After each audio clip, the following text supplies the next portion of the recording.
Ashama harka fuunee akkam jirtanii kabajamtoota fi jaalatamtoota chaayinaa laayyaantu asallaa jiru jalatti argamtan nagaan koo bakka jirtanitti isin haa qaqqabu. Isiniin jechuun jaaladha baga jiraattanii baga eeggamtanii yoo na eegdan. Egaa akkuman tanaan dura waadaa isinii galee meeshaaleen gaafa mana koo ga'e viidiyoo haala gaariin isiniif waraaba. Akkuma isiniin jedhee har'a viidiyoo meeshaaleen kiyya erga mana ga'e isinii waraabaa jiran isiniin jechuu jaaladha. Akka argaa jirtan biffee kana kanan tanaan dura hojjisiisedha jechuudha. By the way biffee kana ani mana kanaafi miti kanan hojjisiise. Waa'ee biffee kanaatti irratti dubbadha. Maaliif osoo mana kanaafan hojjisiisa jedhee diizaayinii kana warqaammaa kana hin godhuu ture. Diizaayinii kana sila akka kanaatitti ta'uu qabaayyuu. Ani dura mana kiyyaa mana hookan mana hojii tan galcha jedhee tan hojjedhe jechuudha.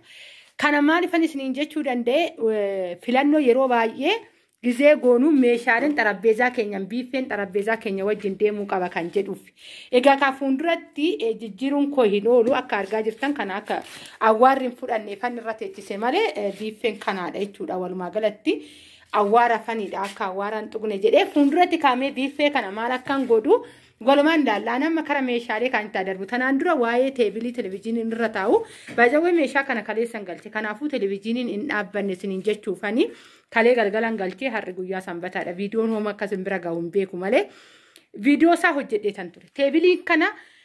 Teebilii kana laalati viidiyoon gaafa san hojjedhe deemati ilaala. Yeroo baay'ee meeshaaleen ani hojjedhu dursee kanan irratti hojjedhuu fi kan hoggaa hojjetamee toobee wal fakkaatudha jechuudha.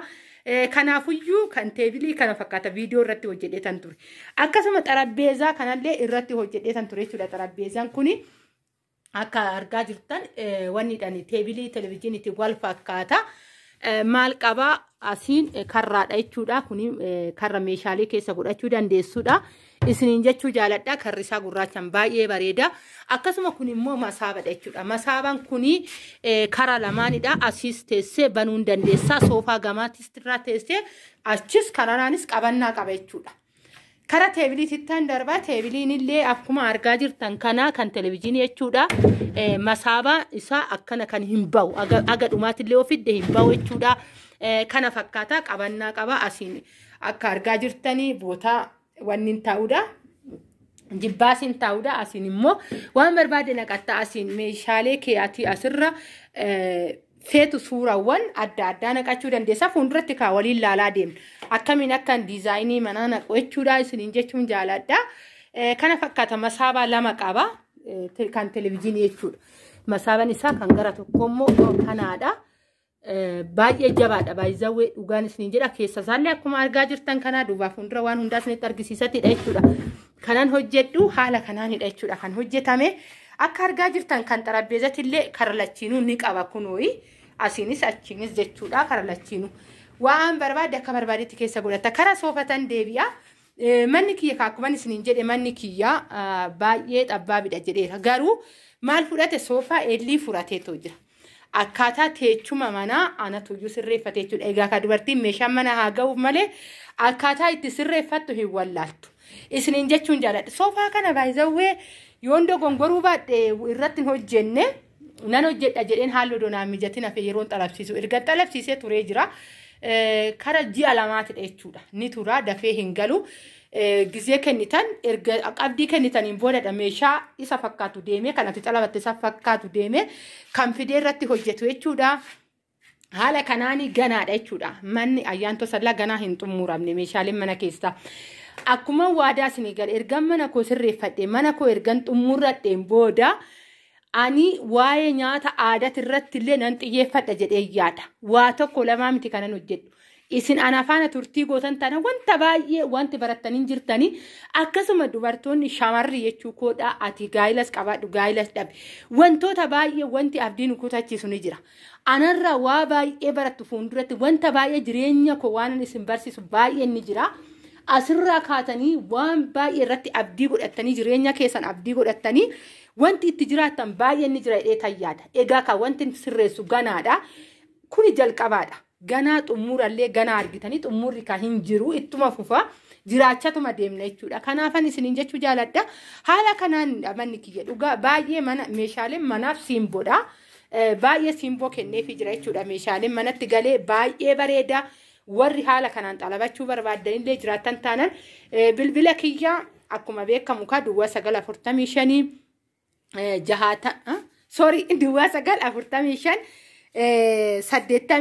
82 dha yaadaneessa akka naqee hin beekuun isin jedha gizeen kana isin kennu haala kanaan dha jechuudha kan meeshaaleen koo kaleessa galee garuu biifee kanarratti isinillee astaayitii kennaa ani garuu haala isaan an jijjiiredha sababbiin isaa saaloonii keessa isa bichaatu bifa addaa ta'e kana yoon jedhu irraa akka barattaniifan ijoollee warqaamman kun baay'ee bareeda baay'ee filannoon isaa bareeda garuu maalinni ana meeshaalee akka argaa jirtan cinaatti ilaaladha kuni warqaammadha kuni adii fi gurraachadha jechuudha mana keessa kan jiru soofanillee baay'izawwi bunnii fi maalidha akka adiititti deema jechuudha soofanillee akka argaa jirtan kana xarabbeeza fi kan teebilii televiziyoonii wajjin baay'ee deeme garuu immoo kara biifeetitti gizee deebinu biifeen tun baay'izawwi baay'ee bareeddi filannoo ishii baay'een jaaladha garuu maalinni hoonaan jettan ta'e warqaamman kun osoo adii fi warqaamman kun adii ta'e kun gurraachan ta'e baay'ee wannidha walnaa fakkaata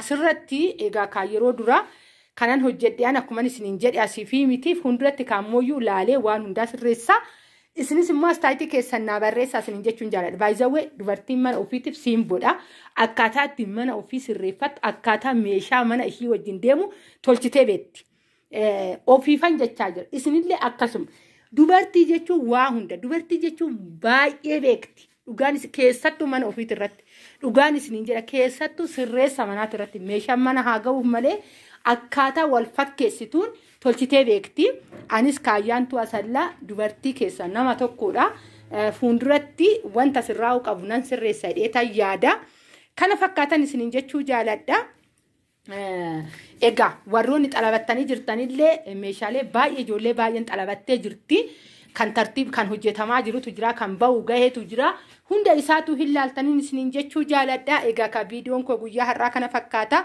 haalli mana kiyyaallee kana fakkaata ganaadha kan manni hin xumuramne hon jedhu meeshaaleen mana keessaa ganaa wanta baay'een ni jira waan baay'ee laaltan ni jira akkasuma wanti walirraa barannu baay'een ni jira meeshaaleedhaan deebi'ee haala jireenyatirraan deebi'ee wanta hundaafuu wal bira jiran isiniin jechuu jaaladha warri viidiyoon kun isinitti tole laayik sheer gochuu hin dagatina jala isaallee hoggaa laaltan haala kanaanidha jechuudha soofanii baay'ee soofaa zabanaawii ta'e yookaan immoo soofaa yeroo kana ellii bakka mana kamiyyuu hoggaa deemtan amma yeroo kana faashinii osoo hin ta'in bakka ni jira jettee soofaan ijji kee irratti sibuu yeroo kana elliidha jechuudha haala kanaanii isiniin jechuun jaaladha manatti naa galeeraa galata waaqayyo kanaafis immoo akka wallaaqixxaatu abdiin qaba waaqayyo irratti meeshaaleen kun akkuma dura isinitti dubbadhe ji'a lama ofii xumure gannan kenne jechuudhaan gannan kenne meeshaa kana kanan galchee haanichoo waaqayyo na gargaaree waggaa 11ffaa ishii kabajuufti deemaa jirra isinillee bakka jirtanitti waaqayyo na gargaaree turtii waggaa meeqaa booda odoon akka bishaanii oobaddu odoon akka minaanii ishii beela'u waggaa namni ilmoo ofii wajjiniin taa'ee wanta baay'ee laayivii dabarsu yeroo ayyaanaa gizee dabarsan ani laphee koo keessatti guyyaan kun hoomi guyyaan dhufu kun hoomi jedhee waaqayyo ati guyyaa sannaa laatta jedhee odoo waaqayyo koo kadhadhu waaqayyo na gargaaree bara kana haala gaariidhaan wajjiniin dabarsuufan deemaa jira haannaa wajjiniin lidati ishii kabajuuf yookaan guyyaa ishii sababeeffadhee galateeffachuuf jechuudha rabbis na gargaara isinis kadhannaa keessaniin na yaadadha ishiidhaafis immoo waaqayyo bara ishii jireenya ishii hunda akka walqixxeessee fi sabni ishii akka irraa eegutti barattee iddoo gaarii geessee saba ishii akka tajaajiltu abdii guutuun qaba waaqayyo irratti isinis akka amantaa keessaniitiif kadhannaa keessanii yaadadhaan isiniin jedha baay'ee haannan odoo jalqaba haga jalqaba nafaana turtee jiraatte baay'ee nama baay'ee deemuudha ammas immoo hin xiine ganaa daa'ima waggaa 10tidha waan baay'ee ni hojjettedheen abdii qaba fuulduratti isiniin jedha ana caalti malee anaa gadi miti maaliif namni jabaa nama jabaa oliif fida ijaa ta'eef iyyuu hon kana jedhu ani jabduu ofiin jechuu kooti miti garuu baay'ee nama abdii fuunedha jireenya koo keessatti nama abdii fuune waan ta'eefidha kana isiniin jechuu danda'in isiniin jedha viidiyoon koo kana fakkaatti warroonni chaayinaalaa kanaaf haarawaa taatan garatan sabskraayibii godhuun maatii keenya taachuun gamanumaan affeerraa kooti warroonni immoo nafaana turtan hedduu tokko galatooma ammallee yaada keessan saanduqa komentii jalatti naa barreessuu hin dagatina isiniin jedha kunuuti wanni isinitti argisiisa meeshaalee akkatti bareedan dhugaan isin jedha meeshaaleen immoo akka laaltanirra gaafa mana ga'edha jechuudha kan bareedee isinitti mul'atu yeroo baay'ee mateebilii kana fakkeenyaaf televizyinii hojjedhee jira garuu sancaala gaafa manatti gale siimboo godhateetoo jira soofanillee taanan gaafa suuratirra gaafa manatti gale baay'ee bareede haala kanaanidha isiniin jechuu jaaladha egaa ka viidiyoo tan ni jaalattan jedheen abdii qaba isiniin jedhaa kunoo kana fakkaataa ani yaada koo asirratti xumuree jira isinis yaada keessan immoo waan naa barreessitan isinan eeggadha bayi bayi